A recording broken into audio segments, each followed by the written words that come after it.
Come to order. I note that there's a quorum present. Without objections, the chair is authorized to call recess at any time. The Truman Scholarship was established by Congress in 1975 to honor President Truman's legacy of public service. The program awards scholarships worth $30,000 to 60 college juniors annually who demonstrate outstanding potential and who plan to pursue a career in public service.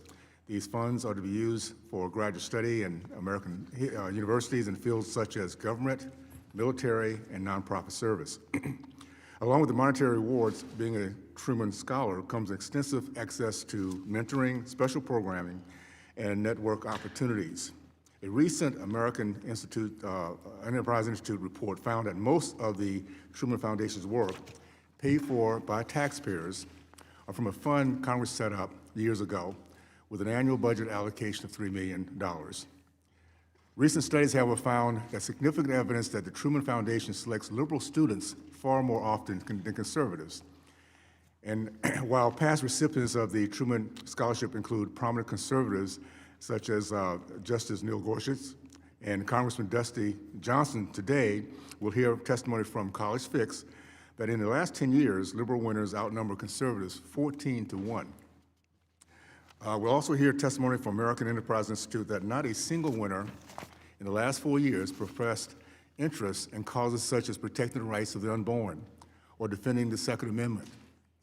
Only 3 winners mentioned interest in religious liberty.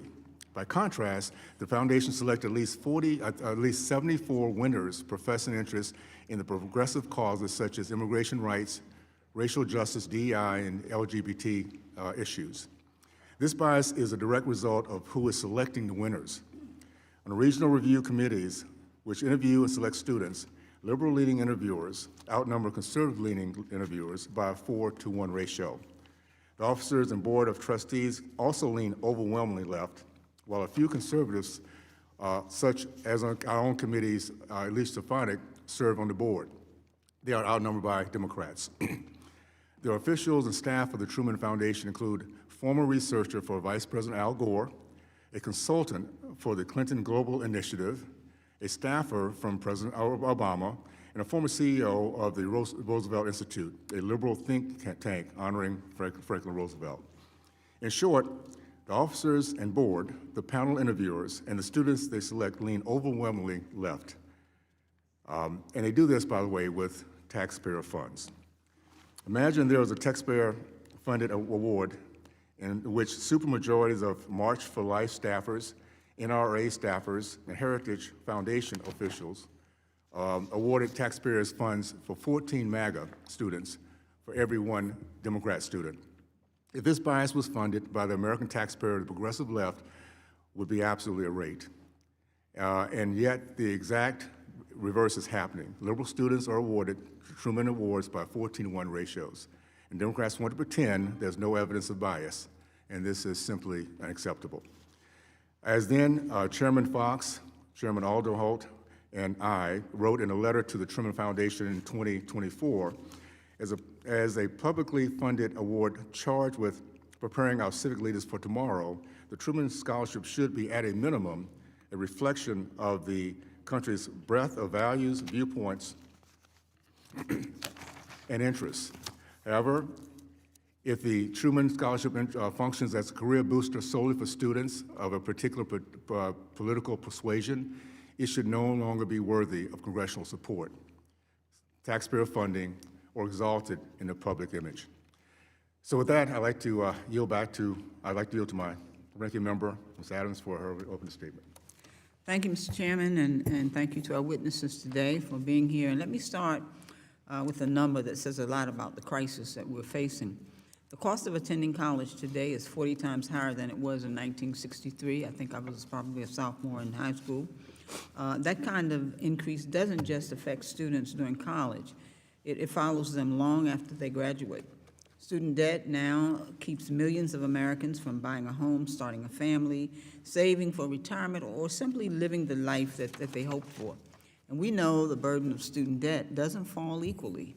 Women and people of color take on more student debt, and they're less likely to be able to pay it off. That's not because of poor decisions. It's because of persistent wage gaps, racial wealth disparities, and systemic inequality that continue to shape who gets ahead and who doesn't. Now, with all that in mind, you'd expect this committee to be laser focused on addressing that crisis, on bringing down the cost of college and making student loans more manageable. But instead, Republicans have chosen to spend our time attacking the Truman Scholarship Program, a respected bipartisan program that has helped thousands of students pursue careers in public service. And let's be clear about what's really happening here. This hearing is not about oversight, it's not about waste, fraud, or abuse. This is just the latest attempt by Republicans to stir up a culture war. They're once again fixated on abstract, manufactured issues and so-called wokeness. And in doing so, they are completely out of touch with what American families actually care about. Democrats, on the other hand, are focused on what matters. We're working to make higher education more accessible, more affordable, and fair, so that every student has the opportunity to pursue a college education if they choose, without being saddled with debt for the rest of their lives.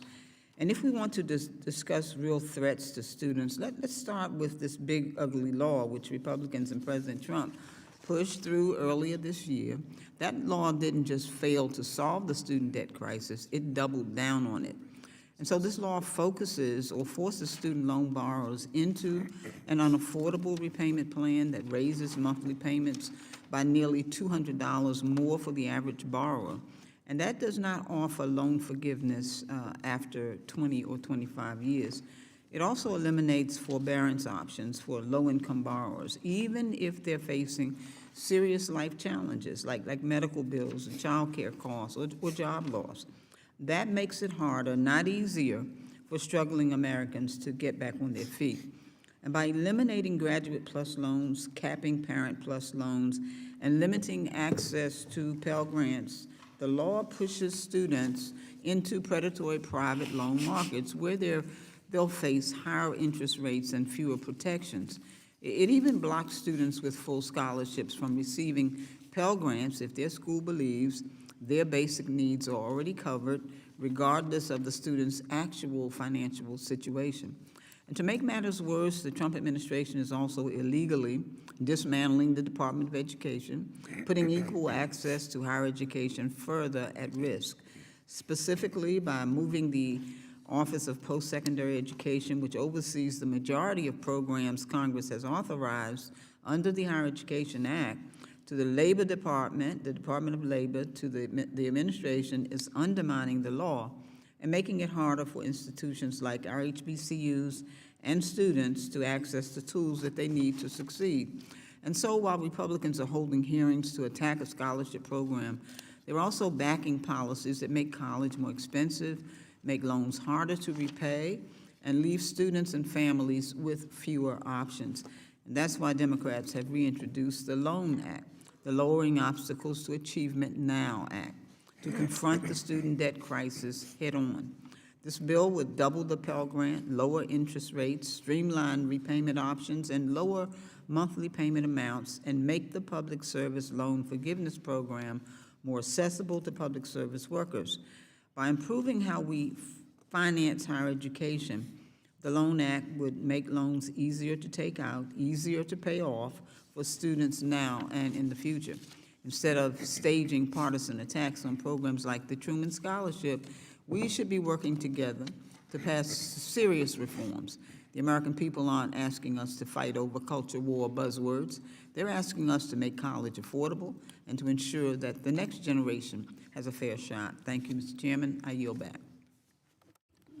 Thank you. Pursuant to Committee Rule 8C, all members who wish to insert written statements into the record may do so by submitting them to the committee clerk electronically in Microsoft Word format by 5 p.m. 14 days after this hearing, and without objections, the hearing record will remain open for 14 days to allow such statements and other materials noted during the hearing to be submitted for the official hearing record. I now turn to introduce our 4 distinguished witnesses. Our first witness is Dr. Frederick Hess, a senior fellow and director of education policy studies at the American Institute here in Washington, D.C. The second witness is Jennifer Kabbany, Editor-in-Chief for the College Fix from Visa, California. The third witness is Ashley Harrington, Senior Policy Counsel for the NAACP Legal Defense Fund in Washington, D.C. And our fourth witness is Adam Kissel, thank you, Adam, a visiting fellow at the Center of Education Policy at the Heritage Foundation in Washington, D.C. We thank the witnesses for being here today, and we look forward to your testimony. Pursuant to committee rules, I'll ask that each of you limit your oral presentation to 3-minute summary of your written statement. As committee members here have many questions for you, the clock will count down from 3 minutes. However, pursuant to Committee Rule 8D, the committee and committee practice, we will not cut off your testimony until you reach the 5-minute mark. I'd also like to remind witnesses to be aware of their responsibilities to provide accurate information to the subcommittee. I will first recognize Dr. Hess for your testimony. Chairman Owens, Ranking Member Adams, and distinguished members of the committee. My name's Rick Hess. I'm a former high school teacher and college professor who today serves as Director of Education Policy Studies at the American Enterprise Institute.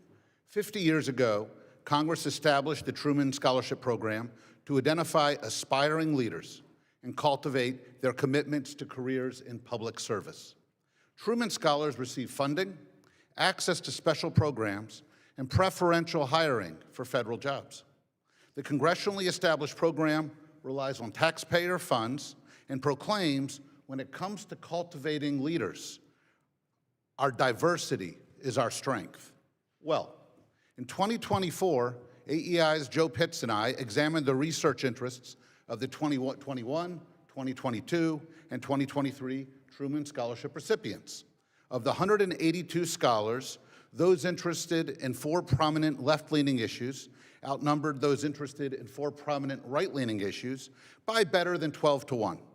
4 or 5 times as many Truman scholars were focused on DEI or immigrant rights as on all of the conservative issues combined. The College Fix examined Truman winners from 2015 to 2020 and found that 226 of 357 went on to work in jobs promoting left-wing priorities. Just 4 worked to advance right-wing priorities. That's a 56 to 1 ratio. The near absence of right-leaning scholars is a problem if the goal is to cultivate civic leaders who can bridge divides in a time of division and distrust. Why the imbalance? Conservative students and faculty describe a broken process. One recent Truman finalist told me his interview included, quote, politically pointed questions, including whether he, as a conservative, would, quote, condemn Donald Trump. When he shared this with the director of his university's honors college, he was told, don't worry, quote, students like you don't usually win the Truman. A former member of the Truman Scholars Association board explained how this distorts Truman's vaunted alumni network. He told me, quote, because the scholars are overwhelmingly progressive, scholars who don't fit that mold tend to disengage, and that programming suffers because, quote, there are almost no engaged Republicans who can be tapped. How has the Truman Foundation responded? When the leadership of this committee asked about the AEI study last year, Executive Secretary Terry Babcock-Lumish insisted that, quote, most applicants are neither obviously progressive nor obviously conservative, and that it's needlessly divisive to raise the issue. Babcock-Lumish has also said, quote, Truman scholars selected are reflective of the pool of applicants before us. If students are not nominated or do not apply, we cannot select them. How about seeking to attract promising candidates who reflect the breadth of this nation and of its young thinkers? Instead, the Truman leadership has sought to hide the evidence. They've scrubbed the bios of past winners from the Truman website so that no one can replicate the AEI study. Past press releases of winners are now password protected, viewable only via a Truman account. An information lockdown is a poor solution for a publicly funded scholarship. What should be done? First, the Truman program needs new leadership that will address problems rather than hide them. Second, The program should rethink recruiting materials, outreach, and alumni programming. Third, the selection process deserves careful scrutiny and rethinking. If the foundation cannot or will not get its house in order, better for Congress to pull the plug than ask Americans to continue to subsidize and exercise in ideological agendas. Thank you. Thank you. I now recognize Ms. Kabbany for your testimony. Thank you, Chairman Owens, Ranking Member Adams, and members of this distinguished subcommittee for the invitation to testify. It's an honor and a pleasure to be here today. I'm Jennifer Kabbany, Editor-in-Chief of The College Fix. We're a nonprofit daily news website focused on higher education, and we also train and mentor undergraduates how to pursue careers in the media. We're here today to talk about the federally funded Truman Scholarship Program, launched by Congress in the mid-1970s to be nonpartisan and simply to give, quote, persons who demonstrate outstanding potential for and who plan to pursue a career in public service, end quote. While the program is meant to help aspiring young public servants get through grad school, extensive research by the College Fix, spanning a decade, has shown it's essentially a scholarship program for the Democratic Party and the Liberal Activist Network. The College Fix reviewed the public biographies, LinkedIn profiles, and social media accounts of the 653 recipients over the last decade. Some did not have a clear online footprint, but most did, and among them are 397 people we could clearly identify and classify as having a political ideology that favored Democratic and progressive causes, versus only 29 winners supporting conservative or Republican causes. These Truman Fellows have interned for Democratic lawmakers or the Obama and Biden White House or for liberal-leaning think tanks and advocacy groups. They also listed as their primary interest progressive causes such as intersectionality, climate change, government-provided health insurance, and LGBTQ issues. In the 2018 cohort, not a single Republican or conservative winner could be found among the biographies. Most recently, for the class of 2025, we found 43 of the 54 winners have worked for Democratic politicians, advocated progressive causes, or identify as left-leaning. Only 3 scholars openly supported conservative causes. The College Fix also reviewed the jobs and careers of the 2015 to 2022 cohorts to determine what the Truman beneficiaries are doing now. Our research revealed that the scholarship spawns 35 Democratic careers for every 1 Republican career. At least 226 of these scholarship recipients have obtained jobs and careers directly tied to or advancing left-wing beliefs or the Democratic platform. In contrast, only 4 Truman alumni could be found to have worked in GOP politics or conservative causes. The Truman Scholarship also seeks regional diversity in its selections and tries to award its scholarships to students from winners in every state. We looked at the 125 Truman Scholars from 2015 to 2024 from states like Georgia, Florida, Indiana, Kentucky, Louisiana, Michigan, Missouri, North Carolina, South Carolina, Ohio, and Utah. Of those, 60 of the scholars, or 48%, went to have at least 1 job working for left-wing, progressive, or Democratic causes after winning the scholarship. In contrast, only 3 winners could be found to have gone on to work for a conservative or Republican cause. The imbalance shows that those nominating and selecting the winners of this taxpayer-funded scholarship favor left-wing, Democratic, and progressive causes. This structural bias persists across many years, and it contradicts the program's public purpose. The decade-long data reveals a taxpayer-funded program that, in practice, functions as a talent pipeline for the Democratic Party and liberal activist organizations. Thank you. I look forward to our discussion today. Thank you. I now recognize Ms. Harrington for your testimony. Good morning, Chairman Owens, Ranking Member Adams, and members of the subcommittee. My name is Ashley Harrington. I serve as a Senior Policy Counsel at the Legal Defense and Educational Fund. Thank you for the opportunity to testify today. Founded by our nation's first Black U.S. Supreme Court Justice, Thurgood Marshall, LDF is America's premier legal organization fighting for racial justice. For 85 years, LDF has advocated for equal opportunity for all.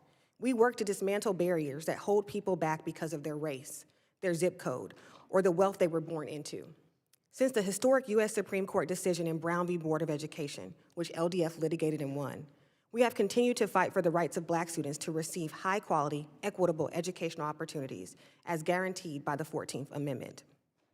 Our constitutional principle of equal protection under the law mandates that school districts, post-secondary institutions, states, and the federal government provide equal educational opportunities for all students, including Black students and other students of color, LGBTQIA students, students with disabilities, immigrant students, and other historically marginalized populations. Today's hearing is about the Truman Scholarship, which was created by Congress 50 years ago to invest in future public servants. The bipartisan Board of Trustees that oversees the Truman Scholarship and the individuals involved in selecting scholars have recognized potential for impactful public service in roughly 3,500 talented individuals over the past half-century.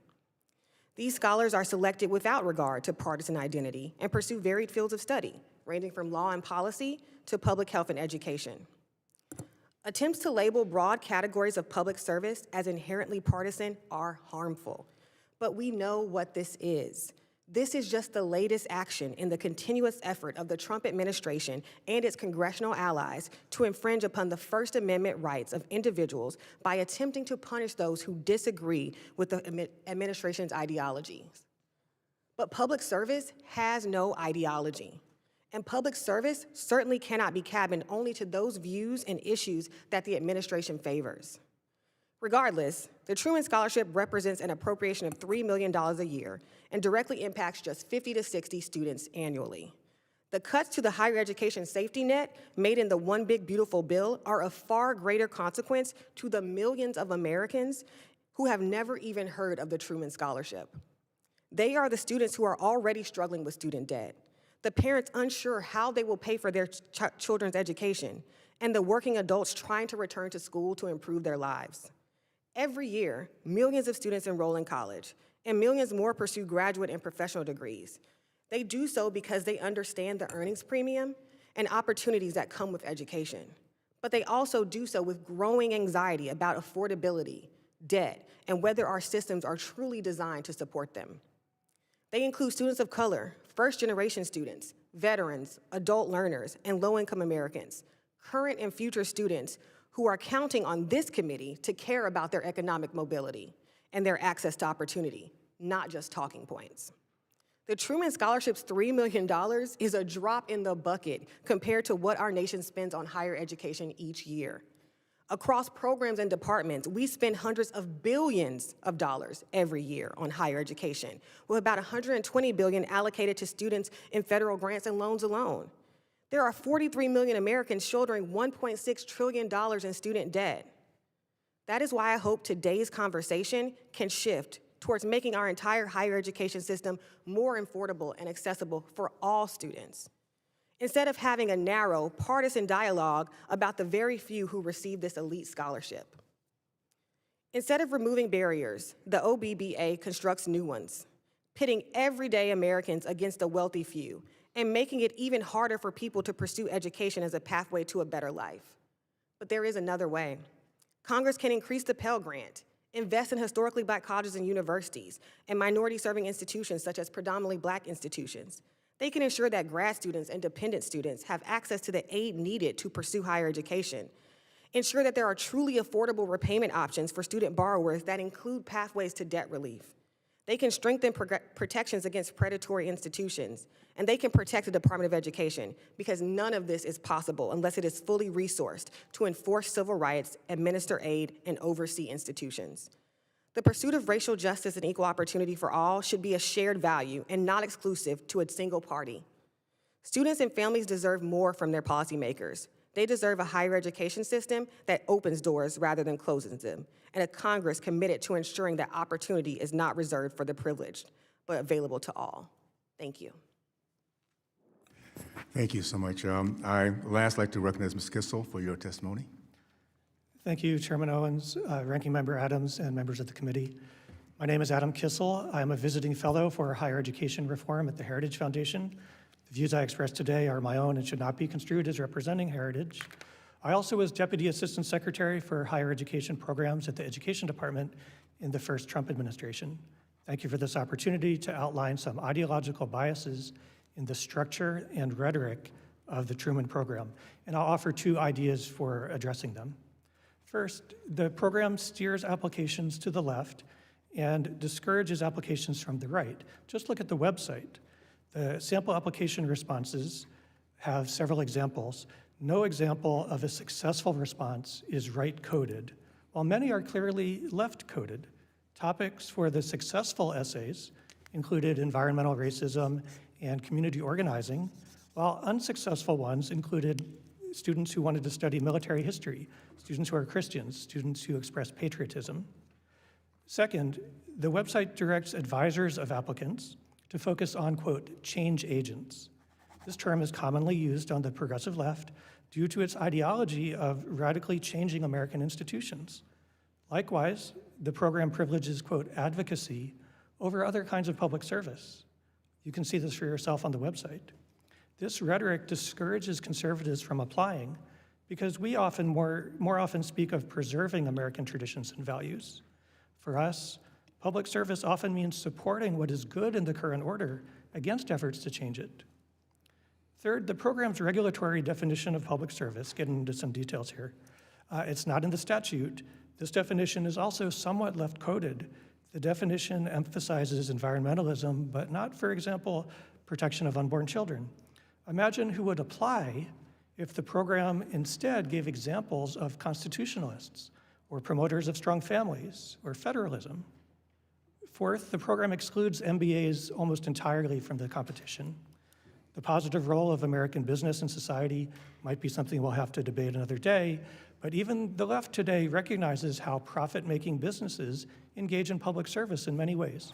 This MBA prohibition, again, is not in the statute or regulations, it's just in the operation of the program.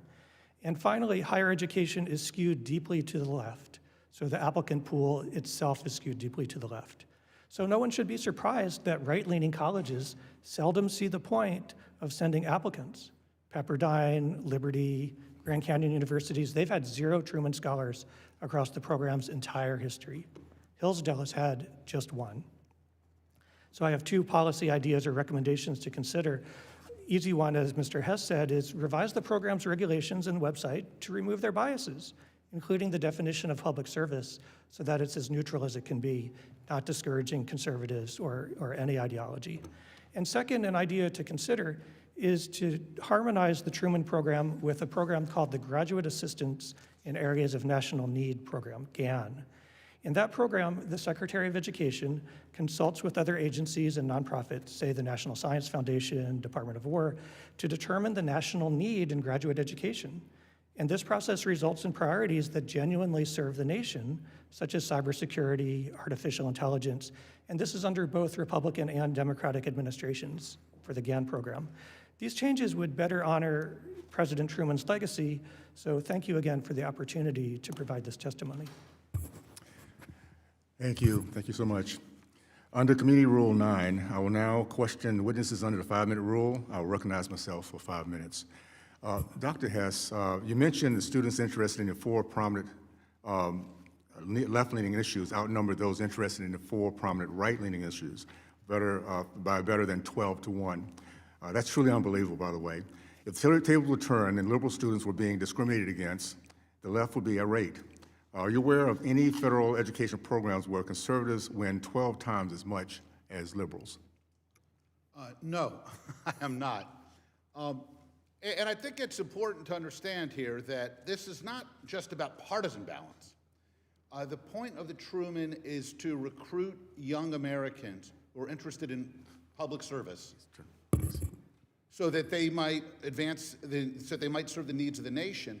This is about Americans who bring different values and different ideas to the table. Thank you. I think we all can agree, and I'm going to ask Ms. Harrington a quick question, that any taxpayer funding should be opportunities, should not be discriminatory. Correct, right? Anything that taxpayers are paying for should not be discriminatory. That's easy, yes or no? Yes. Okay, thank you. There are millions and millions of black conservatives like myself. How many black conservatives have ever been selected as Truman Scholar? Sorry, is that to me, sir? Yes. I don't think any of us know, right? Even the research that we're talking about today has only looked at a limited number of bios, and they're doing it based on their own research of social media and not having So there's looked at no the way to find out 3,500. if this, in other words, we're trying to make sure that it is very open, very inclusive, and there's no way to see if any black conservatives ever have been selected as Truman. That should be a big deal. I would think that would be a really highlight of the Truman Scholarship Program to say we service everyone, including black conservatives. I think the bigger deal is, does our higher education system as a whole service everyone? And what we're worried about are the millions of Americans, not the 50 or 60 a year. There Okay, are well, millions of Americans struggling in our higher education And we're system we're right losing that now. battle, by the way, because of liberal policy. So just, all right, thank you so much. Ms. Kabbany, you mentioned the College Fix has been investigating the Truman Foundation for nearly 10 years. One thing that struck out to me is how consistent your findings are each year. Liberal winners massively outnumber conservatives every single year, regardless of which party is in power, who's running office. What do you think this says about the program itself? Well, what it says is that this program is essentially a talent pipeline and taxpayer-funded scholarship program for the Democratic Party and the Liberal Activist Network. It also shows that the system is inherently broken. There's a systemic bias that starts at the campus level all the way up to the final decisions that needs to be reformed. Thank you. Ms. Kissel, Mr. Kissel, you mentioned the program structure assumes that for-profit corporations in the private sector can never serve the public, and conversely, nonprofits, the government sector, always act in the public interest. Personally, I don't think either of this is true. Can you say more about why some types of for-profit work perhaps could count towards Truman public service requirements? Thank you, Mr. Chairman. Whenever there's a voluntary transaction, both sides are better off. That's Econ 101. When any public company or for-profit company is contributing to the public by selling goods and services that people want, they're engaging in a kind of public service. But maybe more to the point, lots of companies have a public service component to what they do. They'll have a philanthropy arm, they'll have a community outreach arm. And if you are in a field where you're helping the public, it shouldn't matter whether the structure of your organization is for-profit or nonprofit. Thank you. Okay, I'm going to yield back my time now to the ranking member recognized for the purpose of questions and witnesses. Thank you, Mr. Chairman. When students dream about college, they shouldn't be left wondering whether the federal government will still be there when they arrive, wondering if the Department of Education will be open, or wondering if the programs they rely on, Pell Grants, campus support programs, HBCU funding, will still exist by the time they graduate. I spent more than 40 years in the classroom as a professor, and I know that uncertainty by itself can derail a student. When programs disappear overnight, students lose their footing.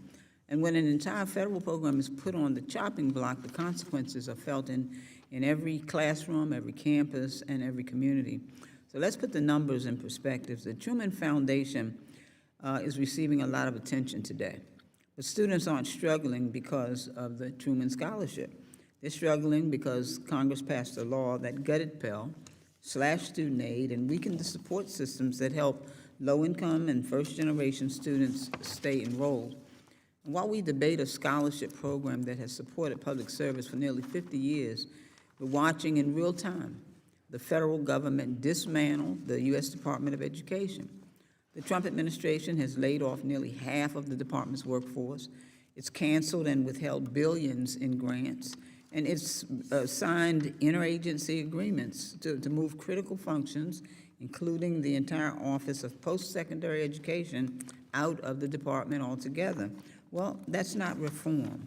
That is a retreat from our responsibility to students. So let me turn to our witnesses. Ms. Harrigan, the Truman Foundation could receive roughly $30 million in federal support over 10 years. But H.R. 1, which my colleagues supported, cut $284 billion from education over that same period. So can you speak to the relative importance of that $30 million compared to the scale of the $284 billion in cuts? And what does that difference mean for students, for institutions, for the future of federal support for higher education? Absolutely. It's a drop in the bucket. The billions of dollars, hundreds of billions of dollars that we spend every year, the hundreds of billions of dollars that are going to be cut because of this bill, those cuts are going to fall directly on students, families, and institutions. Students are going to have to make hard decisions about whether they can go to college, stay in college. Folks are going to have to make hard decisions about how they're going to manage their student loans with the debt that they currently have. Parents are going to have to make hard decisions about whether they can afford to send their kids to school. Schools are going to have to make hard decisions about what programs they're able to keep, some of them whether they're even able to stay open with these changes. We should be very concerned. We know that there's an affordability crisis in higher education. We know that there's a student debt crisis and that is disproportionately burdening families of color, low-income students, veterans, women, all the folks who are disproportionately harmed when we make these huge cuts. This bill doesn't make life easier or make higher education more accessible for any of these communities. It puts it further out of reach. So thank you. And my colleagues have talked a lot about eliminating the Department of Education, but I'm not sure the American people understand what the department actually does for students. So let me ask, can you tell us what the Department of Education does for college students, for institutions of higher education? And can you talk about the negative impact that these layoffs, grant cancellations, interagency transfers have already had, especially on campuses trying to serve students? And how will the continuing dismantling of the department affect our most vulnerable students, low-income students, first-generation students, and students of color? The Department of Education was created by statute by Congress, and one of its most important functions is that it protects the civil rights of students. Students are able, if they are being discriminated against on their campus, in their school district, anywhere, to file complaints and to have that investigated by OCR, the Office of Civil Rights. But right now, because that department has been gutted, and that office specifically, thousands of complaints are going unanswered. Folks don't have a response. Last year alone, there were 23,000 complaints made to the Office of Civil Rights.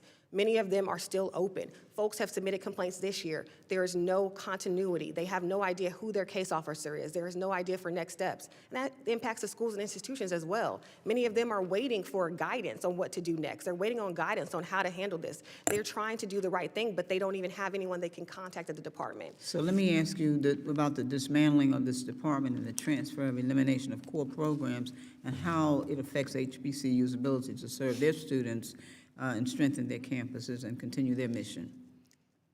Anytime we try to move broad swaths of a program, we saw this already with the transfer of the Office of Career and Technical Education. There were disruptions in funding, disruptions in the system. All of this takes time to implement. It's not something that can be done overnight.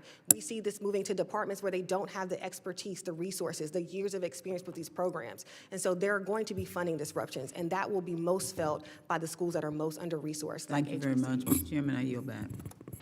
Thank you.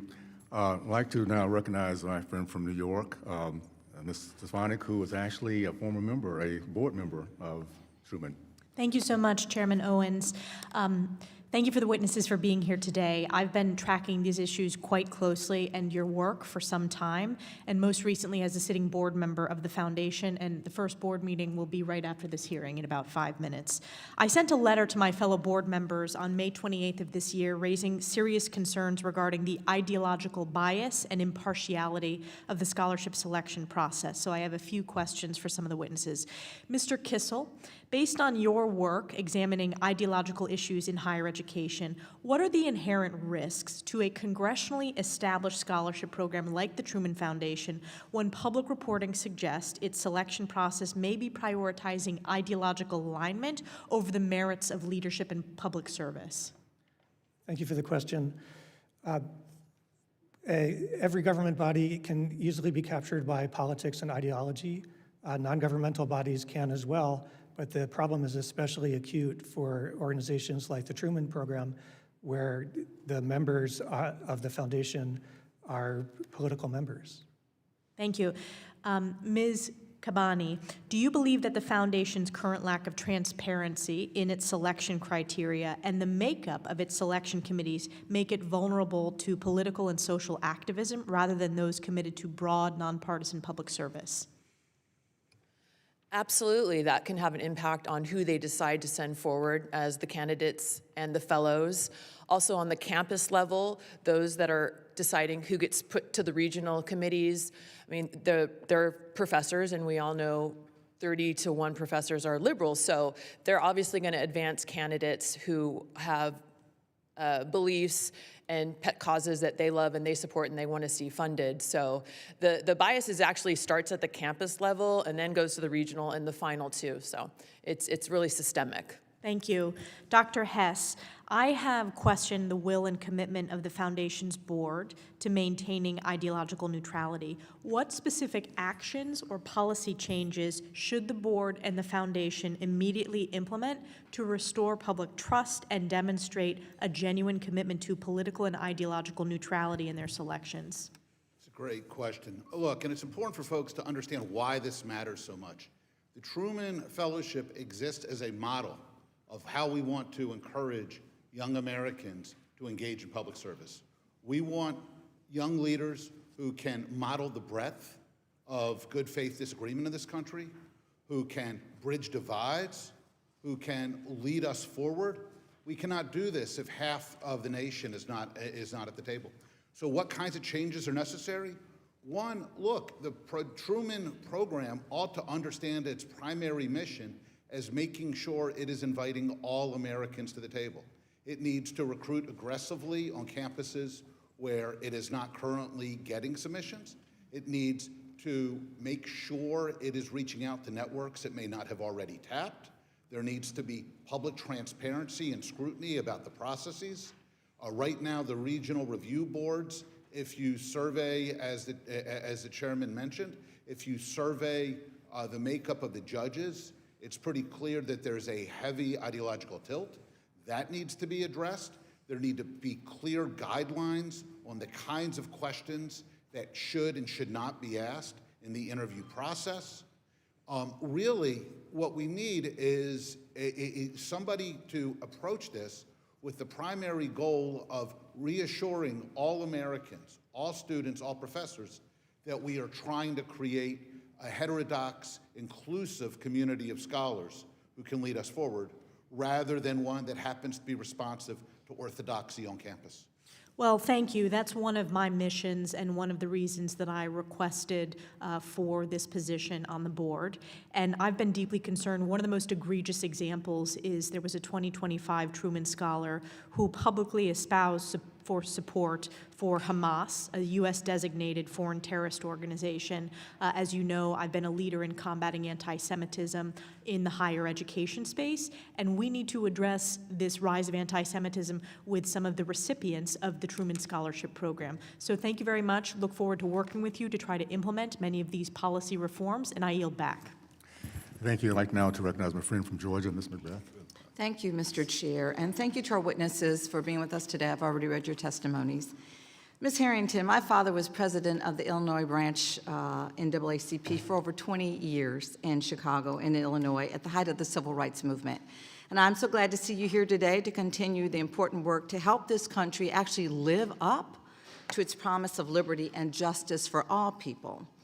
That promise, despite being the culminating line of our Pledge of Allegiance, despite being recited by members of Congress in classrooms around the country every single day, is one that is increasingly under attack by my Republican colleagues in Congress and the White House.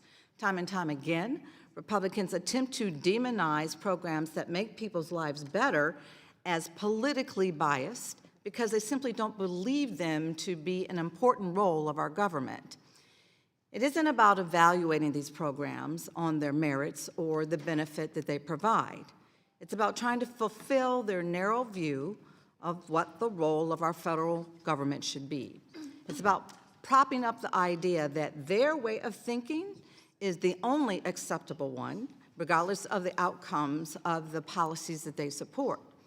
They're so focused on those goals that they fail to see the benefits that the work of these scholars and other public servants provides to our country and actually for the world. It's why this administration would rather pay money to set food on fire and destroy it than to see it end up in the hands of hungry women and children. Wanting to represent your country on the largest stage in order to share how your work makes this country a better place is not a progressive ideal. It's a uniquely American one.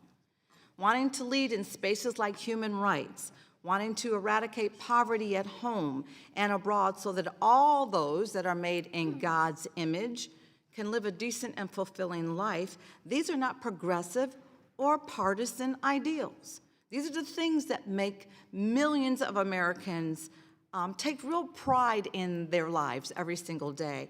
It's what is supposed to make this country so special and better than others like it. It isn't just about where you were born or where you live.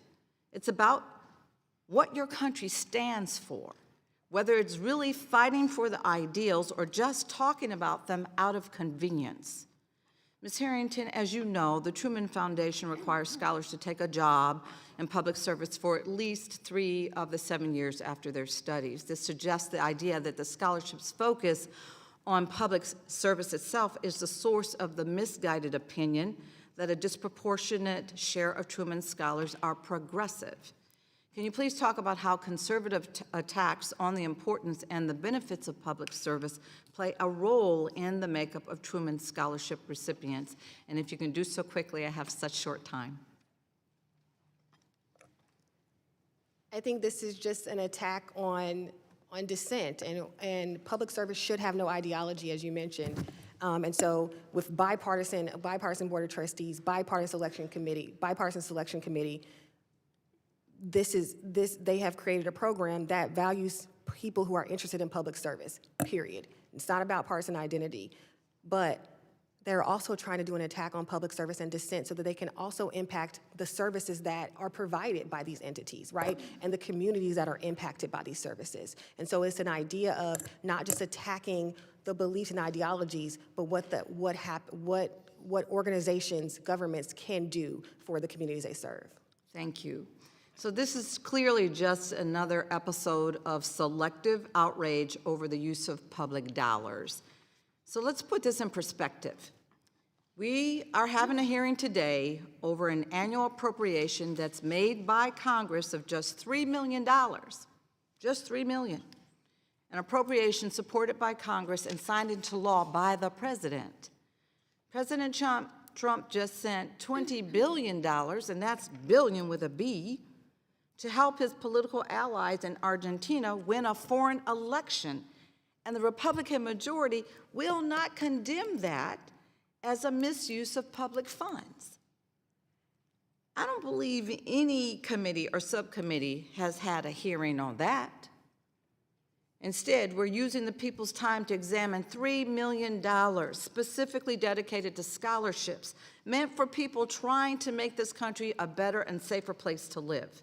I don't believe this is a good use of this subcommittee or any subcommittee's time, and I hope that we recommit ourselves to real issues that have a positive impact on Americans' everyday lives, and I yield. Thank you. And I'd like to recognize my friend from Wisconsin, Mr. Kaufman. Thank you very much. Ms. Kabbany, I found your testimony very interesting, particularly interesting given this is a public program. You mentioned that the people who run the program kind of scrubbed some information that you wanted and you couldn't really get all the information you wanted to adequately do the study. Could you comment on a little bit and perhaps why the people who run the Truman Foundation want to hide things from Congress and the public? Yes, so I am aware that the biographies of the Truman winners have been removed. They used to publish, we started our research in 2015, and they used to publish everyone's biography, what nonprofits they were interested in, who they volunteered with, who they've interned with. And now, when they publish the winners, they just give their name and their school. Or do they even get, yeah, just the name and the school. And so we've used the LinkedIn bios and their social media accounts and other, school biographies or other public statements that they've made. But unfortunately, the Truman Foundation has made it a bit more difficult for us to do our research every year. Okay, kind of that contempt for the public. Okay, other couple comments. As far as the Argentina thing, I don't mean to get into that, but I believe that was a currency swap. It wasn't a guess, and at least as of a couple of months ago, the U.S. was ahead of the game in that. Do you guys know, one of you mentioned the already ideological bias that conservatives have to put up with from the faculty of the universities around the country? I think one of you threw out, but I'd like to repeat, the percentage of faculty in this country, particularly liberal arts faculty, that are kind of the progressive bent. Yeah, so look, study after study shows that 30-to-1, 40-to-1 professors are liberal to conservative. And so whoever is tasked on these campuses with selecting the Truman Fellows to nominate forward to the regional committees is probably a liberal, and they probably like liberal causes, progressive causes, democratic causes. So it's really no surprise that the applicants that are moving forward lean left. So the problem starts on the campuses, and whoever is selected on each campus to advance their school's nominee. Okay. Ms. Harrington, when she talked, she mentioned that DEI was mentioned as a favorable thing. Is anybody familiar with where the DEI philosophy came from, or familiar with Christopher Rufo's writings? You want to elaborate a little on who came up with DEI and what their ultimate goal is?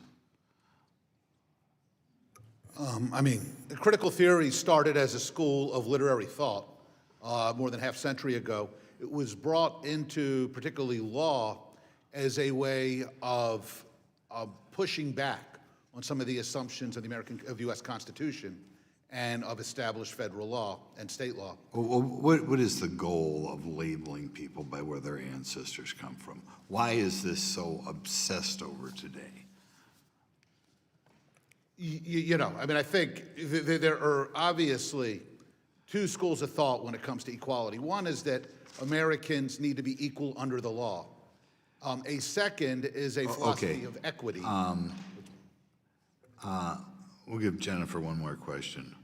What pushback has there been against the left turn from the Truman Foundation? Has there been pushback?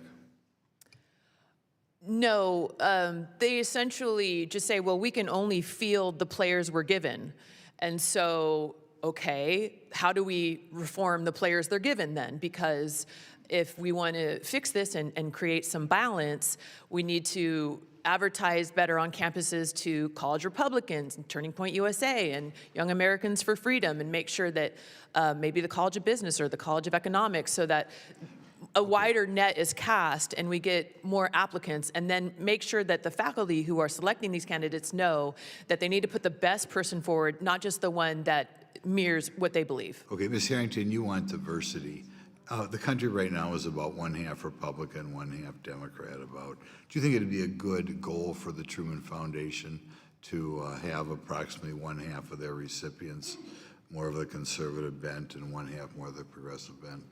I think the best goal for all programs, and particularly for this committee to focus on, is ensuring that we are taking down barriers and improving access for all. And that is the point of diversity, equity, inclusion, and access programs, which helps universities and will help institutions actually comply with their civil rights obligations and ensure that they're providing equal opportunity. So this is about taking down barriers and not continue to put barriers up. We know who the barriers are against, but in any event, thank you. Thank you. I'd like now introduce acknowledge my friend from Oregon, Ms. Martin. Thank you, Mr. Chairman and Ranking Member. I have to say it's pretty disappointing and also pretty tone deaf for the majority to use this committee's valuable time to talk about this politicized issue. I have been on this committee for more than a dozen years, and Dr. Hess just talked about bridging divides. I can't remember hearing that has felt more divisive than this. With these labels, left, right, conservative, liberal, my constituents back home aren't looking at labels. They want us to fix problems. They don't want us to label each other and label ideologies. And I have to say that Republicans want to talk about this scholarship program, but what we should be talking about is how we make higher education more affordable and accessible. We got the big ugly bill that wiped out federal support for student aid. The final rule on the public service loan forgiveness program now is subjecting public service workers to unfair political litmus tests and unnecessary limits on loan forgiveness. Let's talk about that. The administration is doing everything it can to undermine and shut down the Department of Education and the programs it administers that help students like TRIO and Gear Up. Let's talk about the harmful and nonsensical declaration by the Trump administration that certain fields of study, including nursing, are no longer professional. Now it's going to make it harder for people to enter into this necessary and honorable work. And last week, the Department of Education announced another 6 interagency agreements are going to move several core functions to other agencies that are unequipped and underfunded and don't have the staff to operate these programs.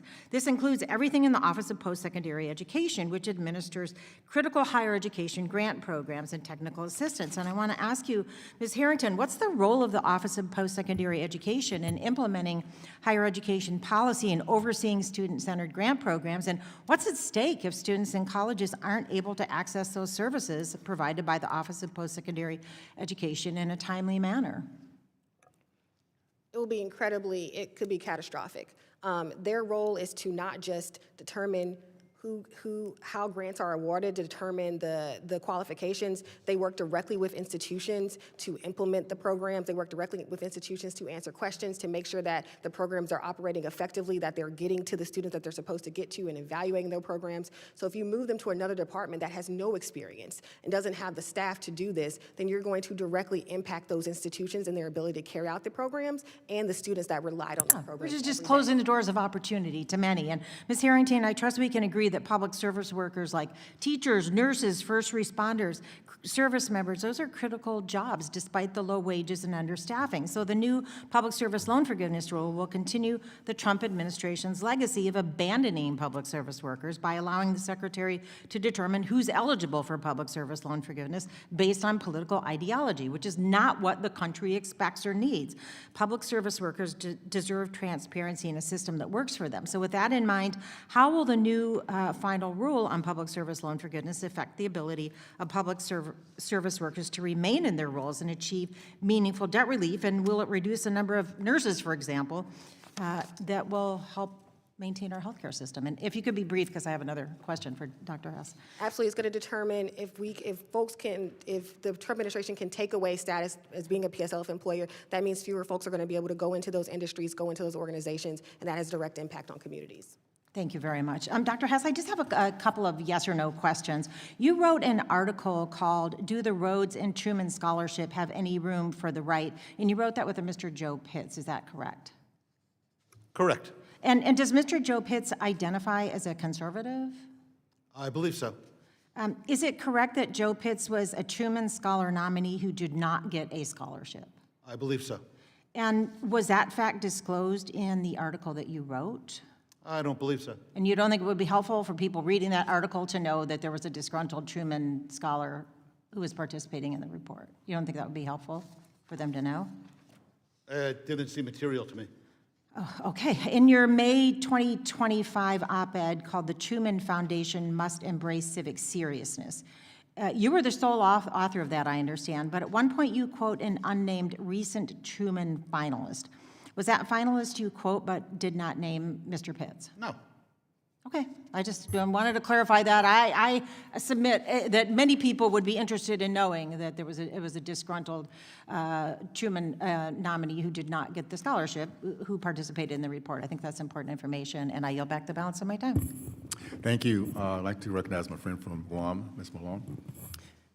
Thank you, Chairman Owens and Ranking Member Adams. Thanks for hosting today's important hearing on Truman Scholarship Program. And since its inception, the program has provided critical financial support for students in the territories, including 27 scholars from Guam, 22 of which were from the University of Guam, which coincidentally established when Harry Truman was president. And the program has also supported an additional 75 students from the other territories and commonwealths. In comparison, other public service scholarships like Rhodes, Marshalls, and Fulbright select far fewer, if any, awardees from the territories. Now, while college affordability is a problem everywhere, higher education costs and geographic barriers mean that it is especially challenging for students from Guam to access higher education. Receiving the Truman Scholarship can and has been transformational for students who receive it. So that is why I'm concerned to hear instances of political bias in federally funded program. This is the type of behavior that can threaten the program's long-term sustainability, and we must ensure that it is being administered fairly, without regard for political affiliation, ensuring students across the political spectrum have a chance to succeed. So, Ms. Kabbany, conservative students may be less likely to pursue degrees in social science and more likely to pursue degrees in things like business, criminal justice, engineering fields that aren't typically associated with the traditional public service. From what I heard, the scholarship program can sometimes have limited outreach to programs that tend to have conservative students in them. What reforms can be made to ensure broader outreach and therefore greater intellectual and political diversity? Thank you for the question. So I think that we need to do better advertising and marketing to students who tend to go into those fields that you cited off, because $30,000 for grad school is $30,000 for grad school. I mean, I'm sure they wouldn't mind giving 3 years of a job of public service. Conservatives and Republicans love public service just as much as left-leaning students do. And it's a wonderful opportunity. I mean, a lot of times people have been saying, well, it's only $3 million, but the Truman Scholarship Fellows have an outsized role in advancing the national conversation. They go into jobs that are influencing, lawmakers, that are influencing think tank policy papers, that are influencing all sorts of advocacy work. So they're the cream of the crop of our students, and they're driven, they're ambitious, they're talented, and our right-leaning students deserve a fair shot at such a wonderful opportunity as much as the left-leaning students do. Thank you. Mr. Hess, in your testimony, you touched on political bias problem with a specific focus on the awardees' political learnings. This seems to also indicate that there could be bias in some of the panels selecting finalists and winners. You mentioned this briefly in your written testimony, but did you also do research into political learning of these panels? If so, what did you find? I have not delved deeply into the makeup of the regional review boards. If one looks at the publicly available names and tries to identify their ideological leanings, it's roughly 4 to 1, left to right.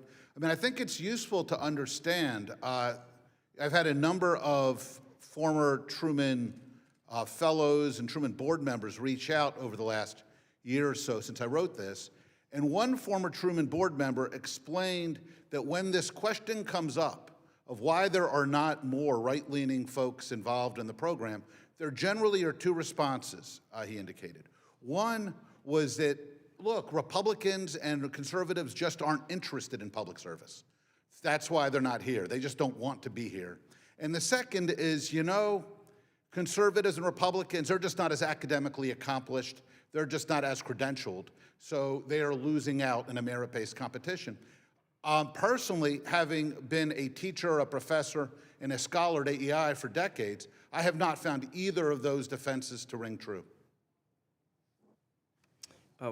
One last thing as a follow-up also. What steps might Congress be able to take to ensure balance and fair representation on these review and award panels?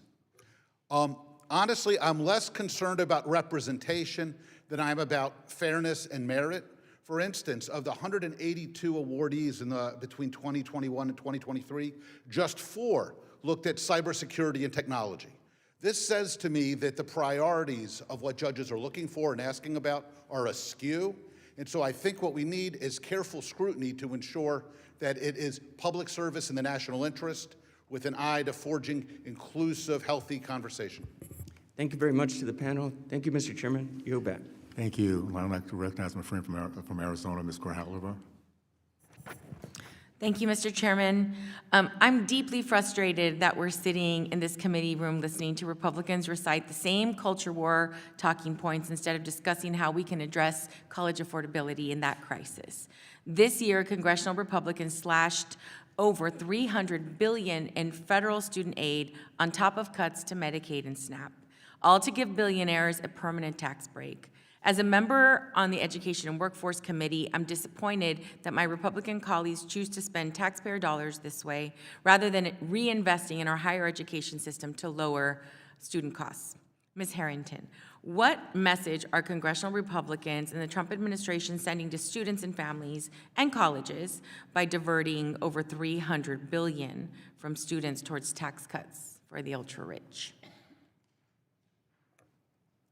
The concern is that they are not concerned about equal opportunity for all, that they're putting the folks who need it most against the wealthiest of Americans. If folks can never go to college, they'll never be able to apply for a Truman Scholarship anyway. So the real focus should be on how we expand affordability across the board. Yeah. I think this hearing is really part of an ideological agenda, taking a quote from Dr. Hess's introduction speech. I have a concern in Arizona CD7. We have a lot of rural communities. Rural students in local colleges are already facing shrinking resources and limited access to higher education. The Big Ugly Law worsens these challenges by making college less affordable and undermining the institutions that serve as economic anchors in rural areas. Many of the policy changes in this law deepen educational and workforce disparities, pushing rural communities further behind. I think those communities in my district in southern Arizona, like Douglas, Nogales, Ajo, Somerton, and San Luis, that are affected as a direct result of these policies with communities like this in mind. Ms. Harrington, how do the changes to the student loan program and Pell eligibility in the Big Ugly Law harm rural communities, and what unique challenges do rural students and colleges face? It puts college even further out of reach. If they have fewer resources to go to school, the institutions themselves have fewer resources to provide services. And in rural communities, oftentimes these institutions, just like many others, are the drivers of that economy as well. And so if these institutions are struggling, the entire community struggles, and that will have ripple effects across that community. Thank you. Ms. Kabbany, you mentioned left-leaning careers when you were talking about the kinds of your assessment. I'm wondering if an immigration attorney would be considered a left or right-leaning career. That would probably fall under a could not classify, or potentially left-leaning if that person also had other Democratic or progressive items on their bio, so that we could make a better determination. Okay, and what about a public school teacher teaching in an urban public school setting? Would that be a left-leaning or right-leaning career? That would be an NA. We wouldn't put them in either. I'm just really curious about how, we're having a lot of big numbers and discussing what this looks like for all of the Truman Scholars, who's being selected, and knowing personally a Truman Scholar, understanding the transformative nature of this scholarship. I think it's really important for us to get through what this process looks like, and that on every college campus it's competitive. It's competitive, and so to suggest that because someone is interested in a career, when you look at them after having all the education that they've collected, I think that it's important for us to see that these opportunities that we have in these spaces really influence people, and maybe they started out with one career in mind and ended up with another one. And so I'm very concerned about how we're categorizing a left-leaning and right-leaning career. If you're a member of Congress, it shouldn't be either one, right? That should just be, it is what it is. So I want to thank you all for your time here. And with that, Mr. Chairman, I yield back. Thank you. I'd like to recognize my friend from North Carolina, Mr. Harris. Thank you, Mr. Chairman, and thanks to all of you serving on the panel today. I apologize for being in and out, but other hearings taking place in other committees. I did have the pleasure of reading your testimonies and knowing what you have shared, and have a couple of questions that I want to just address. Ms. Kabbany, you mentioned that the Truman program spawns 35 Democratic jobs for every 1 Republican job. That number was simply stunning to me. Could you say more about why we should all, regardless of our political party, find that number so concerning? Well, this has become a taxpayer-funded scholarship program and talent pipeline for the Democratic Party and the Progressive Activist Network. And so that's not fair. I mean, not all taxpayers are Democrats, right? So it's not representing all the Republican voters, your Republican constituents.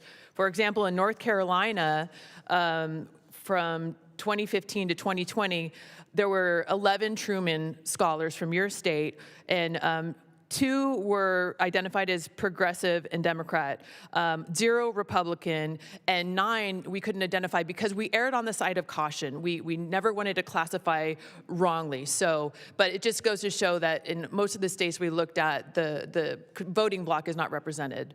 Red state Truman scholars are Democrats. Got you. And Mr. Kissel, you mentioned that one source of bias is the sample responses the Truman Foundation posts on its website. And you mentioned that 2 of the examples of, quote, substandard responses involved an applicant interested in military history and a Christian who is interested in serving in the military. Now, you mentioned this in your testimony, but does the website list any positive examples you found of Christian or military-focused applicants? Thank you for the question. Unfortunately, there are 0 examples of such people who are considered to have had a successful application. Okay. Well, listen, today we're talking about a federally funded scholarship program for graduate degrees that honors the legacy of President Harry Truman. But in fact, I don't know if any of the witnesses or if it's even been mentioned earlier today know what school President Truman graduated from. And the answer is he didn't. This program was created to honor President Harry Truman, a man who left college after 1 semester and never earned a degree, yet went on to become president. So it's deeply ironic to me that taxpayers are also, who also never attended college, just like Truman himself, are now forced to fund elite postgraduate degrees for a handpicked few. In my opinion, the federal government has no business running a scholarship program at all. And with our national debt over $38 trillion, which I just left a hearing where that conversation was being discussed, we literally cannot afford these luxury academic subsidies. In 2024, taxpayers spent $3 million to send about 60 people to graduate school through the Truman Scholarship. And the federal government should not be making decisions about which students are the best or the most promising, nor should it be using taxpayer dollars to shape the future leadership class through targeted scholarship programs. This is not the role envisioned by our founders, nor is we find it well outside our Constitution's limits. I don't fault any of the students. I certainly don't fault the alumni who've taken advantage of this program, because if the government offers free money, people will understandably accept it. But that does not make the program wise, nor does it make it justified. It simply means it is time for Congress to stop the gravy train. At a time when our nation is drowning in debt, every dollar must be scrutinized. The American people are calling for every dollar to be scrutinized, and for this reason, I believe we should no longer fund this program. And today's hearing, I think, if anything else, has exposed the liberal bias within the program, adding just one more reason we should not spend any more money on it. And with that, Mr. Chairman, I yield back my time. Thank you so much. I'd like to now recognize my friend from California, Mr. DeSalnia. Thank you, Mr. Chairman. I want to thank the witnesses. I represent a district in the East Bay of the San Francisco Bay Area, right next to the University of California at Berkeley, and we've had a long history of these type of issues. I remember Prop 209 almost 30 years ago. The university system has always embraced the public university system, CSU and UC, diversity, but it's also based on merit. And just in terms of return on investment, we have lots of numbers in California with the return on investment for everybody.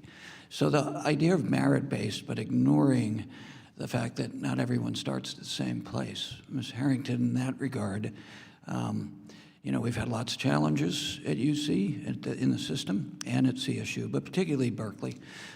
Having just gone there for a football game, Mr. Chairman, where Berkeley upset SMU. It's trying to protect this, but also doing it. We have history in California, is my point. And of course, the stereotype is particularly for Berkeley, and we just went through this with UCLA, from the administration, is that it's left-leaning. But the reality is we've had a long time dealing with civil rights issues, not just for Truman, but for everything. So, Ms. Harrington, in this particular program first, how does this continual erosion just deal with the reality that the taxpayers get a lot of value out of getting people from these communities protected and getting them a bachelor's degree or a graduate degree?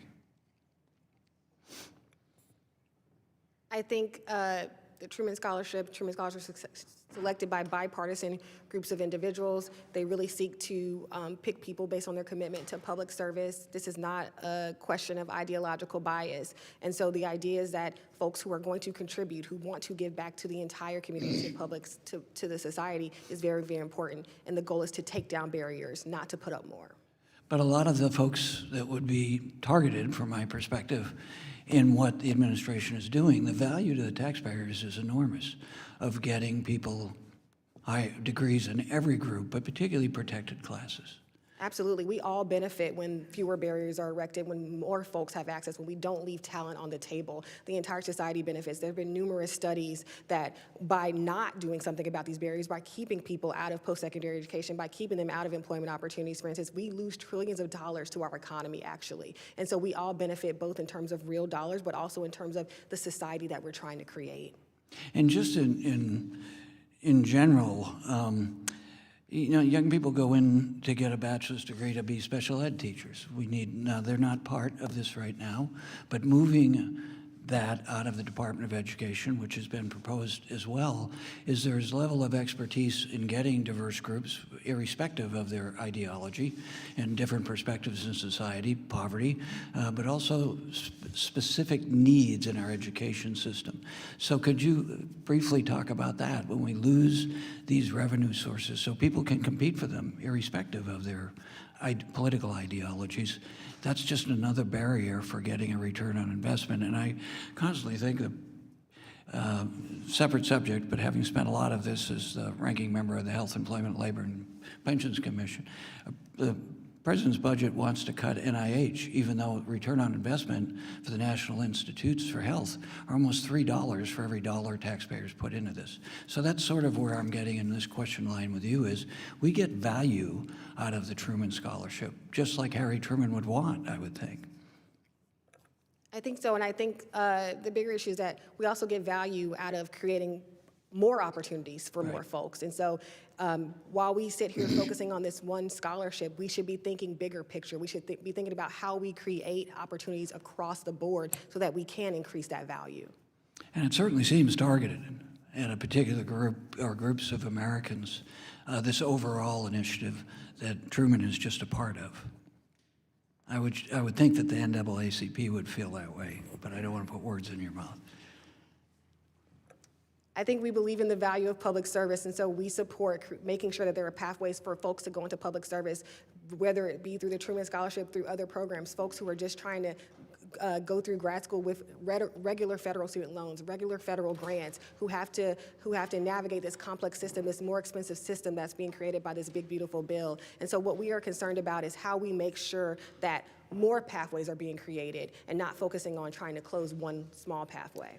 Thank you. I yield back, Mr. Chairman. Thank you. And I'd like to recognize Chairman of the full committee, Chairman Walberg. Thank you, Mr. Chairman, and thank you for this hearing. I think the answer why we're looking at one specific issue today, one specific entity, is it's just illustrative of so much that goes on that we definitely ought to have concern about.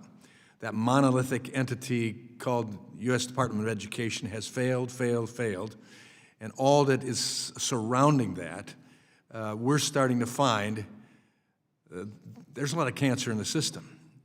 And today, as we talk about liberal bias versus conservative bias, I think even more importantly, we're seeing a bias in opposition to the American idea. That isn't liberal or conservative, it's American. That certainly speaks to merit and all the rest that goes with it. Dr. Hess and the rest of the panel, thank you for being here. But let me ask you, I want to talk about the Truman Foundation's response to your research. Thank you for that research. After you found liberal winners outnumbered conservatives 12-1, the Truman Foundation responded by hiding the evidence. That never works too well. Can you talk more about what they hid and why that makes it more difficult to replicate your study? Yeah, thank you. Thank you very much for the question, sir. What's so frustrating about their response is they said nothing to see here, and then they made sure that nobody could see anything. So what they did is, for as long as I've been aware, certainly for a number of years, at least to 2015, they have routinely had bios of Truman Fellows on the website, intended primarily to show off these folks. What Joe Pitts and I did was we said, all right, let's just look at what these people are studying. Let's not talk about their politics. Let's talk about what they're studying and whether it seems reflective of the kinds of issues that are important to this country and that reflect the broad swath of views and values of American college students and of the American tax-paying and voting public. They removed those. They also then went ahead and hid past press releases bragging about the winners so that only those with a Truman account can actually go back and look at this. So then when they complain about the nature of the study, they complain about the study at the same time they've made it impossible for anybody to actually assess the virtue. Yeah, except those they want to see the system. Okay, thank you. Ms. Kabbany, you mentioned that the Truman Foundation selects students from almost every state. Why has that practice failed to ensure that conservative students get a fair chance? Well, our research has found that the Truman scholars that are selected from red states are often going on to Democratic careers and progressive causes. You're from Michigan, and we've found 12 of the scholars over the last several years. 7 of them were Democratic and progressive, and 0 were Republican, and 5 we couldn't determine. But essentially, the problem is these Truman Fellows are very influential. Again, they're the cream of the crop, and so it's not spreading the opportunity to everybody to get this kind of support and networking, because they're lobbying, they're working for lawmakers, they're consulting, they're working for very influential liberal-leaning law firms, and so they're having a big influence on our nation's conversation and on what legislation is brought forth. This isn't just a $3 million scholarship. This is the direction of our country and those that are leading it. And so the problem needs to be reformed because it's absolutely not fair to 50% of American taxpayers. Yeah. And certainly it doesn't even come close to, in many states, the percentage of the makeup of the congressional delegation as well. And we're not asking for that, but we're asking for a fair approach to it. Thank you. Mr. Kissel, one downstream effect of Truman bias is that students at universities considered right-leaning are effectively disqualified, at least it appears, from competing for the award. You touched on this in your testimony, but in history, how many Truman winners have come from colleges such as, in my district, Hillsdale College, or Liberty University, or Patrick Henry College? Thank you for the question. Out of the entire history of the Truman Scholarship Program, only 1 out of any of those universities you mentioned, 1 from Hillsdale, has won a Truman Scholarship, 0 from the others. And if you look at right-leaning or faith-based institutions, it's an extremely, extremely small number. Thank you. My time has expired. I yield back. Thank you. And I'll recognize my friend from Virginia, Ranking Member, full committee, Ms. Scott. Thank you, Mr. Chairman. Mr. Chairman, we heard one of the reasons we have the budget out of whack is we had one of our colleagues just complain about this $3 million expenditure while saying nothing about his vote that increased the debt by $3.5 trillion. It's $3.5 trillion. I mean, you round off the 3.5 trillion, you round off to the nearest 100 billion. And he's complaining like this $3 billion expenditure is affecting the future of the budget. Mr. Kissel, you mentioned the colleges that didn't get any Truman Scholars. How many colleges are there, and how many others had no Truman Scholars? I appreciate the question. I think there's something like, if you include community colleges in every accredited institution, somewhere around 6,000, 4,000 that might have names that anyone would recognize, and then 2,000 others that are also accredited. So when there's only 50 per 55, 57 in the country per year, most institutions will not have any. So 99% won't have any. Right, it's the more the elite institutions that get them, and those are the ones that skew most to the left. 99% won't get any if they're randomly distributed.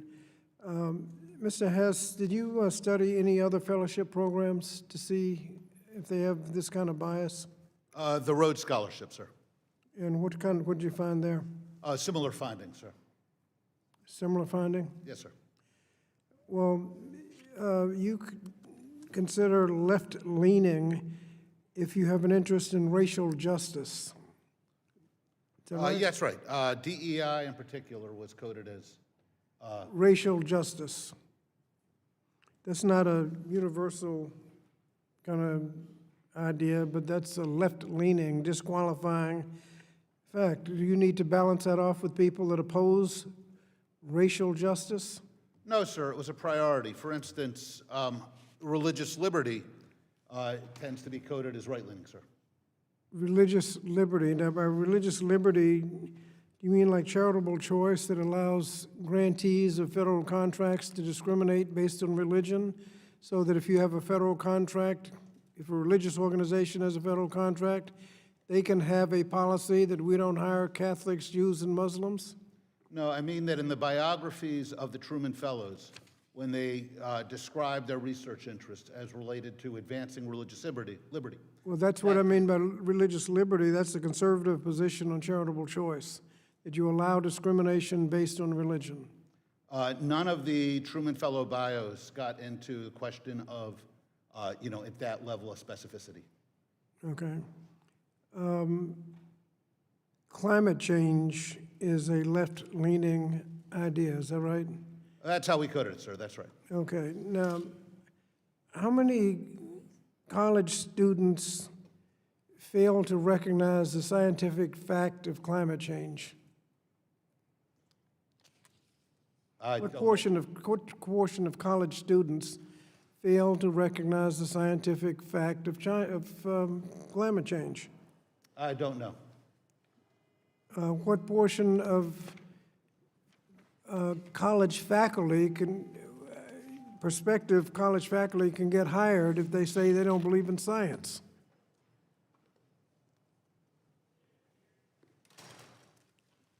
Not many. Let me ask Mrs. Harrington a couple of questions. In terms of access to education, you said a lot about what that big ugly bill did.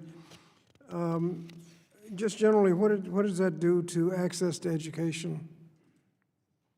Puts it further out of reach. It makes college more expensive, more inaccessible, and it makes it harder for people to go and to stay in repayment and positive repayment once they get out of college, if they're able to go. And what about medical school in particular?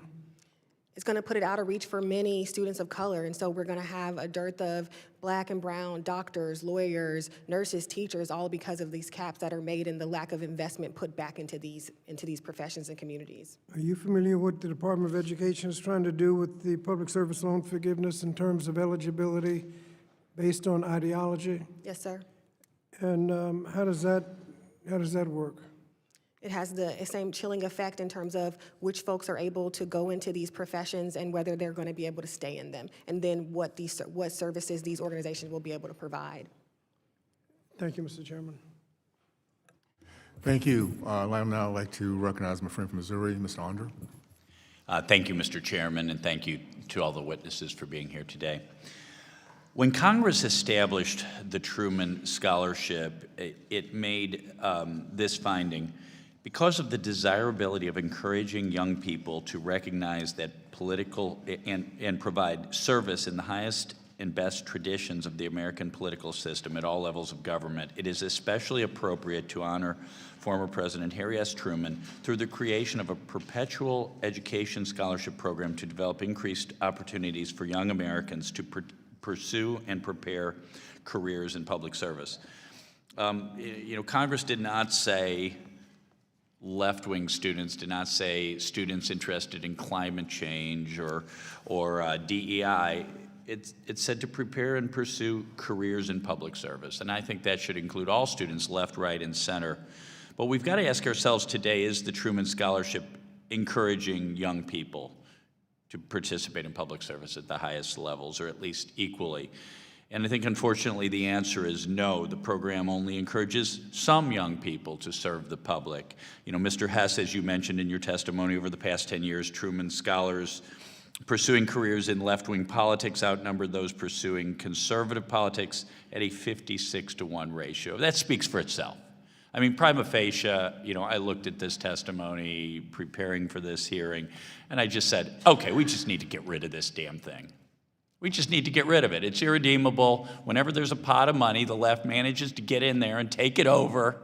And this Truman Scholarship, and I'm from Missouri. I have an affection for Harry Truman. It's just one more example of that happening. But I'm trying to be more positive today, Mr. Hess. So how can we change the culture on college campuses to help conservative students feel like applying to the Truman Scholarship is worth their time? Because it seems part of the problem, at least, is that colleges are encouraging their left-wing students to apply, or even the colleges play a role in the recommendation process, and they're just recommending the left-wing students and not the conservatives. Yeah, it's a wonderful question. One of the healthy developments on college campuses I think we're seeing as we come out of many of the excesses of identity politics of the last 5 or 10 years is there's an understanding that there's a difference between identity politics and wanting to ensure that everybody feels welcome. Amen. Included. So that we see colleges taking more seriously, how do we reach out to folks who are not on campus? How do we recruit them, thinking about them as individuals and not as members of identity populations? Right. That's what I would encourage Truman to do. How can it reach out to campuses that are not historically sending nominees forward? How can it reach out to faculty who may have felt frustrated or tuned out in the past? How can it, as Mr. Kissel suggested, take a look at its materials to ensure that they are inviting to young, talented Americans who are passionate about public service, regardless of their ideological priors? Those seem to me the kinds of steps that move us in a healthier direction. Very good. And Ms. Kabbany, how can we change? Are there changes we need to make in the application and selection process to make sure this program is free of left-wing bias? Because it certainly seems that that's the case right now. Is it just a matter of changing personnel, or there are other structural changes we need to make here?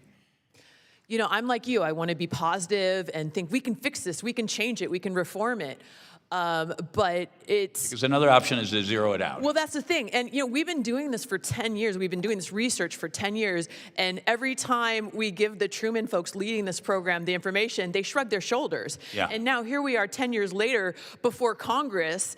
Will they change anything? I'm actually wondering whether they will. I mean, and as has been testified, they worked hard at making sure you didn't have the information so you could make those findings. Exactly. Okay. So I want to believe in reform, but it's deeply broken, and I question whether it can be.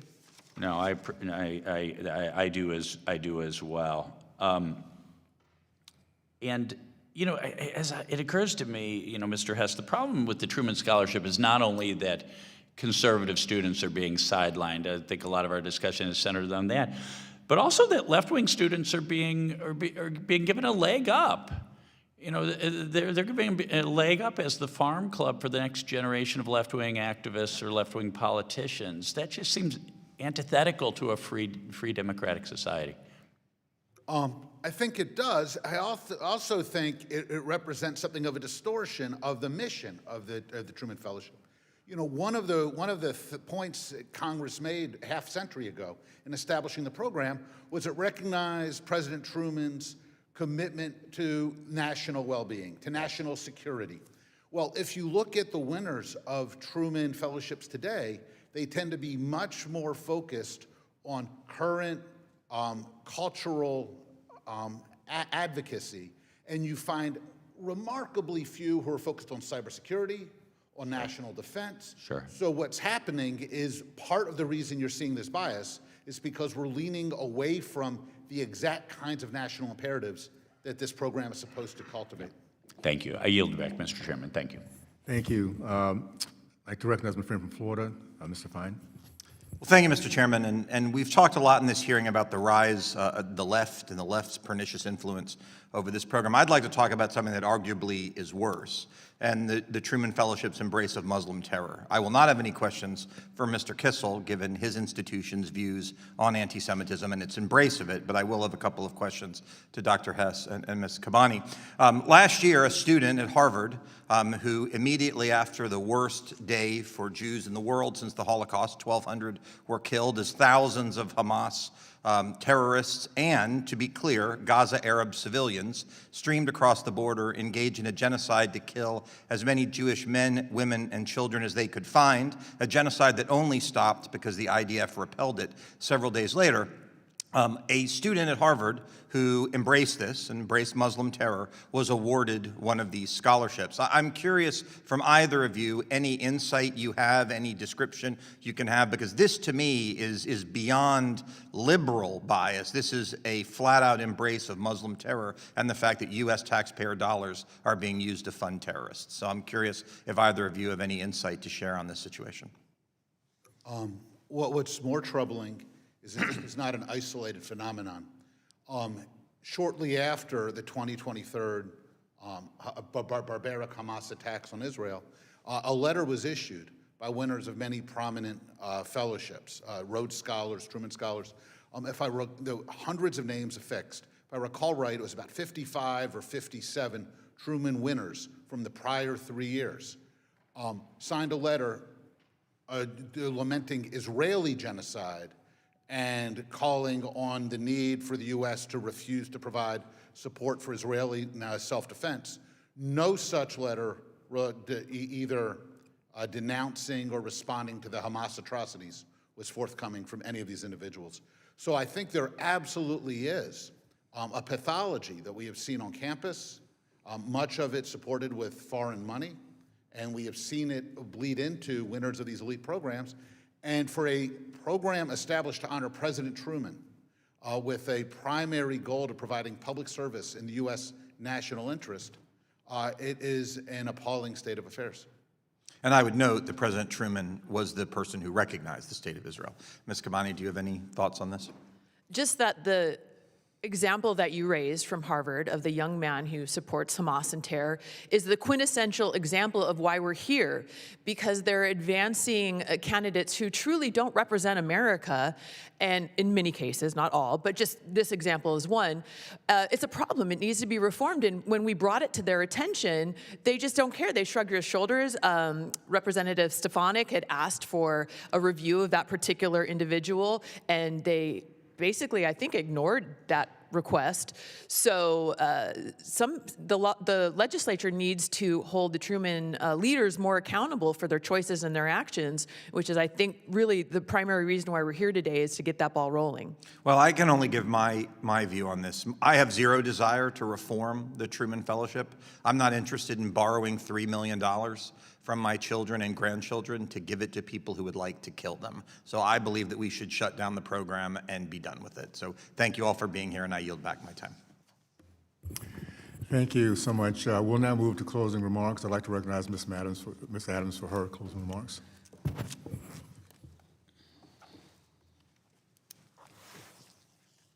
Thank you, Mr. Chairman, and thank you to our witnesses. Today's hearing could have been an opportunity to work together to tackle the real challenges facing students and families, but instead we've seen a partisan attempt to manufacture outrage over a respected scholarship program while ignoring the growing crisis of college affordability and student debt. So let's not lose sight of what's at stake. The average cost of college has skyrocketed. Tens of millions of Americans are carrying student debt that impacts every aspect of their lives, from starting a family to saving for retirement. This burden falls heaviest on those already facing systemic inequality, women, first-generation students, and communities of color. And yet, instead of offering solutions, Republicans passed a big ugly law, a policy that slashes financial aid, eliminates key protections, and increases monthly payments for most borrowers, all while the Trump administration is illegally dismantling the Department of Education, including the Office of Post-Secondary Education. Together, these actions by Republicans make it harder to go to college, harder to stay in college, and harder to recover financially after graduation. Democrats are offering a better way forward. The lowering obstacles to achievement now loan. This act would double Pell Grants. It would lower interest rates and ensure student loan repayment is fair and manageable. It's a real plan to fix a real problem. The American people don't want political theater.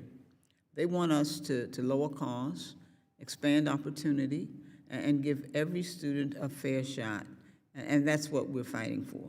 Thank you again to all of our witnesses, and Mr. Chairman, I yield back. Thank you so much. This is a very insightful, I would say, a very timely hearing. As I was listening to the comments, there's four things that I wrote down that is very, very evident as we look at it. One is, number one, our country is built on the concept of freedom of speech. That's who we are. We're that people that might disagree, but if we feel confident about ourselves, our education, we can have tough conversations knowing that in the long run, if we just were respectful and thoughtful, that we can bring somebody to our side. I also realize this, numbers don't lie. Number two, those numbers, whether it be 14-1 against conservatives or 56-1, depending on the what's looked at, is very, very discriminatory. It says very simply that the Truman Committee and this entire process is anti-conservative. 14-1 or 56-1 is not embracive, is not bringing people into the process. And this has been a pipeline for Democrats, no question about it. So I think we have a problem here that is not, I don't think it's fixable. As we try to address it, try to have conversations, try to say, well, how can we come to this place of being fair? They change the goalposts. They go someplace else, but this is the way it will continue to work. We have something that I think is systemic. We need to, even though it's $3 million, I think it's part of this muscle memory. If we can stop wasting $3 million, we can figure out how to stop wasting 16 and 20 and 300 million, and we start here. This program is not working for our country. Our country works only when we have a diverse process of thinking, of backgrounds, and we see that's not happening right now. So I'm thankful, first of all, for this time we're having to have this conversation for the public to see it. I thank every one of you guys for your thoughts, your study, your commitment to our country, our commitment to fairness. And I think as we move forward, we have to figure out how to now, I think, end a program that's not working for America anymore. So with that, I'd like to thank our witnesses again for taking the time to testify before our subcommittee today. Without objections, there being no further business, the subcommittee stands adjourned.